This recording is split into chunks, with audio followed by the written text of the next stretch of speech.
சமூக புரட்சிக்காக பாராளுமன்றத்திற்குள் மேற்கொள்ளும் போராட்டங்களில் எவ்வித பலனும் இல்லை என மக்கள் விடுதலை முன்னணியின் அரசியற்குழு உறுப்பினர் KD லால்காந்த தெரிவிக்கின்றார்.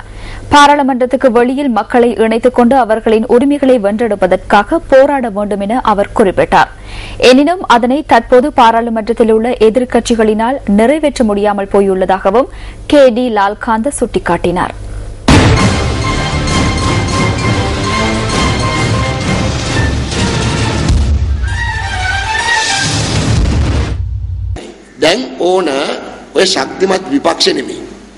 தற்போது அவசியப்படுவது உறுதியான ஒரு எதிர்க்கட்சி அல்ல, அதில் பலன் இல்லை. உறுதியான எதிர்க்கட்சிகள் இந்த நாட்டில் இருந்துள்ளன. அவர்கள் அரசாங்கத்தை கவிழ்த்துள்ளனர். 94ஆம் ஆண்டு உறுதியான எதிர்க்கட்சி அரசாங்கத்தை கவிழ்த்தது. 2001ஆம் ஆண்டு பலமான ஒரு எதிர்க்கட்சி உருவாகிய போது அரசாங்கம் மாற்றமடைந்தது. அத்துடன் 2004ஆம் ஆண்டும் அவ்வாறே இடம்பெற்றது. எனினும் சமூகம் ஒரே இடத்திலே இருந்தது.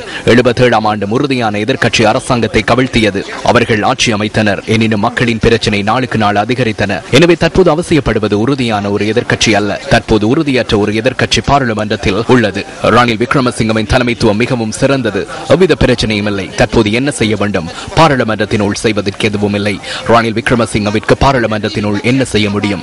இவ்வளவு காலமும் எதனையும் செய்யவில்லை. எமது 3 உறுப்பினர்கள் அங்கு உள்ளனர். அவர்களால் என்ன செய்ய முடியும்? அங்கு அவர்கள் கதைப்பதில்லை. அவ்வளவுதான். எனவே நாட்டின் சமூக புரட்சிக்கு பாராளுமன்றத்தினுள் போராட்டம் இல்லை. போராட்டம் எங்கு உள்ளது? அவர்கள் தொழில் செய்யும் இடங்களிலும், வீதிகளிலும், விவசாய நிலங்களிலும், பல்கலைக்கழகங்களிலும், பாடசாலைகளிலுமே போராட வேண்டும்.